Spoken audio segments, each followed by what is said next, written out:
अंधेरा बहुत छा रहा है, दिए से दिए को जलाना पड़ेगा। कौन सा दिया? ये मिट्टी का दिया नहीं, हमारे भीतर का दिया, ज्ञान का दिया है ना। हम सब लोग एक दीपक बनकर के जाएं। कहा जाता है बात दीपक की सभी करते मगर जलते नहीं, बीज का दृष्टांत देते हैं मगर गलते नहीं। हम सब लोग किसान हैं, अच्छी तरह जानते हैं। कोई बीज जमीन में गिरे और वो अपने आप को गलाने के लिए तैयार ना हो तो उसमें से अंकुर निकलेगा, सड़ जाएगा वो। और जो बीज इतना साहस दिखाता है, अपने आप आपका अस्तित्व समाप्त करने के लिए तत्पर हो जाता है, तो उसमें से अंकुरण निकलता है और अपने जैसे कई बीज तैयार कर देता है। आज हमको इसी चीज की आवश्यकता है। हम अपने आप को बहुत ऊंचा साबित करना चाहते हैं दुनिया की नजरों में कि हम तो बहुत बड़े हैं, हमारे पास में बहुत अधिक विवेक है। अपने मुंह से अपनी प्रशंसा करना ठीक नहीं। आवश्यकता इस बात की है, कोई ये चंदन कहे कि मैं बहुत सुगंधित हूँ और लोगों को शीतलता प्रदान कर सकता हूँ, तो मानेंगे क्या कोई देखने से? नहीं। जब कोई चंदन अपने आप को रगड़ने के लिए तैयार होता है, घिसने को तैयार होता है, तब कहीं जाकर वो दूसरों को शीतलता और सुगंध दे पाता है। इस समाज में ये हमारा कर्तव्य बनता है। अगर हम प्रशंसा पाना चाहते हैं, इस जीवन को धन्य बनाना चाहते हैं, तो अपने अस्तित्व को समाप्त कीजिए। कबीरदास जी ने कितनी अच्छी बात कही है कि इस संसार से मुक्त होना चाहते हैं तो बड़ा सरल तरीका है, छोटा सा सूत्र दिया है। बहुत कुछ लंबी चौड़ी बातें नहीं बताई। कल से यहाँ पर जितना कुछ सुना आपने, कुछ भी याद नहीं रहेगा। 2 दिन के बाद सब कुछ भूल जाओगे, लेकिन एक चीज हमेशा आपके पास में याद है, वही धर्म है, वही ईश्वर है, और वो आपको याद है पहले से। कौन सी? कबीरदास जी ने यही तो बात कही थी कि मुक्ति सत्य के साथ है।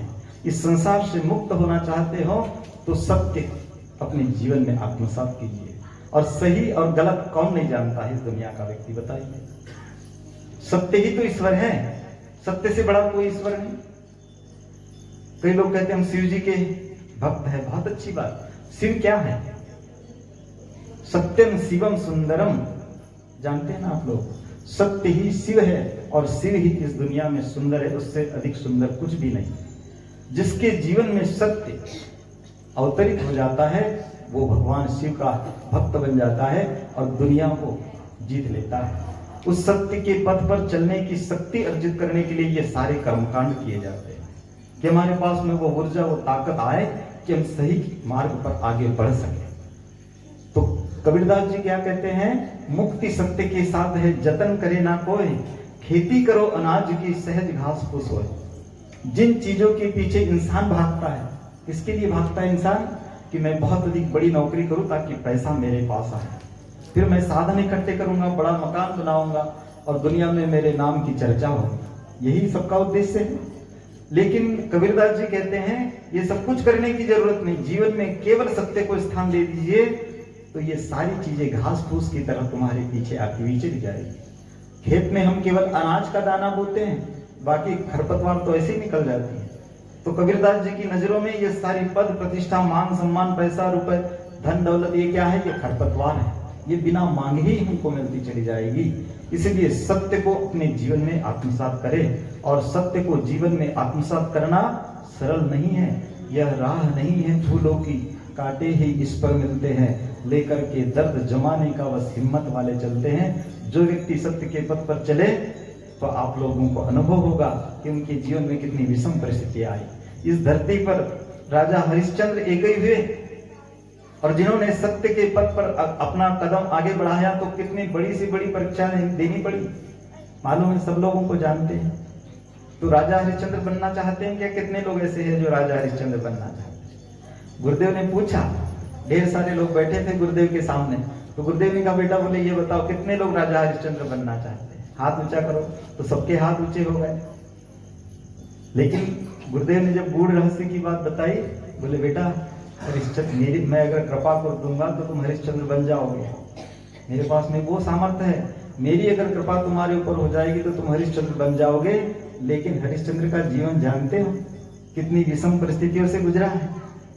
इतने बड़े राजा होने के बावजूद शमशान में नौकरी की, पत्नी, बच्चा, बेटा, धन दौलत सब कुछ चला गया, जानते ना। तो कितनी बड़ी से बड़ी परीक्षा होती है, उसके बाद में ही कोई व्यक्ति राजा हरिश्चंद्र बनता है। उतना नहीं बन सकते हम, सूरज नहीं बन सकते, दीपक तो बन सकते हैं। थोड़ा सा तो प्रयास कीजिए कि हम सत्य के पथ पर आगे बढ़ेंगे तो दुनिया की सारी दौलत हमारे जीवन में आती हुई चली जाएगी। हमको मंत्र नहीं आता, एक माता जी कह रही थी हमको कुछ नहीं आता, केवल गायत्री मंत्र बोलते, कोई दिक्कत नहीं। आपके अंदर श्रद्धा है ना, गिलहरी की तरह श्रद्धा तो है, सबरी की तरह, उसी से तो भगवान प्रसन्न होते हैं। भगवान की नजरों में रुपए पैसे का मूल्य नहीं, भावना और श्रद्धा का मूल्य है। तो हम एक दीपक बनकर के जाएं तो ये दीपक जलाना सार्थक हो जाएगा। ये दीपक हमसे क्या अपेक्षा करता है? मिट्टी का दीपक आप सुनना चाहेंगे? मिट्टी का दीपक ही क्या कहता है हम सबको, क्या अपेक्षा है? हमने उसको जला दिया, लेकिन वो जो कहना चाहता उसकी आवाज तो हमने सुनी नहीं। तो वो दीपक की आवाज हमने सुनी, आप तक पहुंचाने का प्रयास करेंगे। ध्यान पूर्वक सुनिए। मैं हूँ माटी का दिया, काली रात का दिया। मैं हूँ माटी का दिया, काली रात का दिया। मैं हूँ माटी का दिया, काली रात का दिया। मैं हूँ माटी का दिया, काली रात का दिया। दिया जला तो अंधेरा बोला, दिया जला, दिया जला, दिया जला। मैं हूँ माटी का दिया, काली रात का दिया। मैं हूँ माटी का दिया, काली रात का दिया।